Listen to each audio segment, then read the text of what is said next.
নির্বিকাশভাবে কাজ করে চলেছে। ইতিমধ্যে কিছু কুচক্রী মহল, বিএনপির লেবাসধারী, যারা বিগত 17 বছর কোন কর্মীর পাশে ছিল না, কোন নেতৃবৃন্দের পাশে ছিল না, তারা এখন ধান কাটার পায়তারা করছে।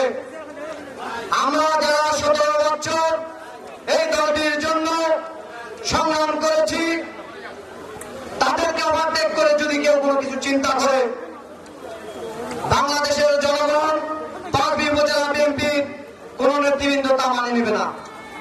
আপনারা সবাই ঐক্যবদ্ধ থাকবেন। আমাদের মাঝে যে নেতা এখানে উপস্থিত হয়েছেন, জয়পুরহাট জেলা বিএনপি সিনিয়র যুগ্ম আহ্বায়ক, আপনারা তাকে চেনেন। তার সাথে রাজনীতি করার একটি কারণ আপনাদেরকে বলি।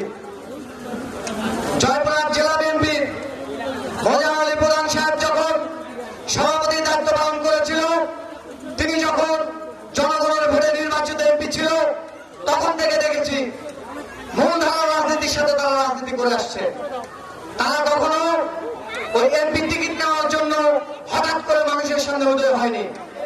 আমি তখন থেকে দেখেছি জেল, জুলুম, নির্যাতনের শিকার হয়েছে, রাজনৈতিক রসানলের মধ্যে তারা পড়ে গেছে, কিন্তু কখনো মূলধারা তারা কখনো ছাড়েনি।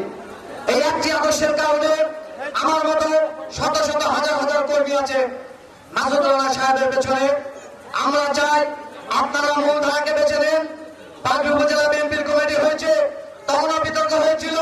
এই আদাপুর বিএনপি ইউনিয়ন থেকেও অনেক ধরনের ষড়যন্ত্র হয়েছে, সেই ষড়যন্ত্র আমরা মোকাবিলা করতে সক্ষম হয়েছি।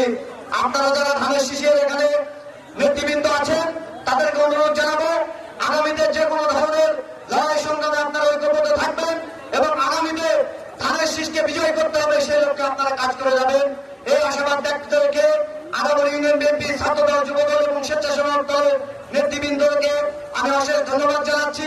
এরকম একটি মহতি আয়োজন করেছেন, এই বলে আমি আমার কথা শেষ করছি। বাংলাদেশ জিন্দাবাদ, বাংলাদেশ জাতীয়তাবাদী ছাত্রদল জিন্দাবাদ। সবাইকে ধন্যবাদ।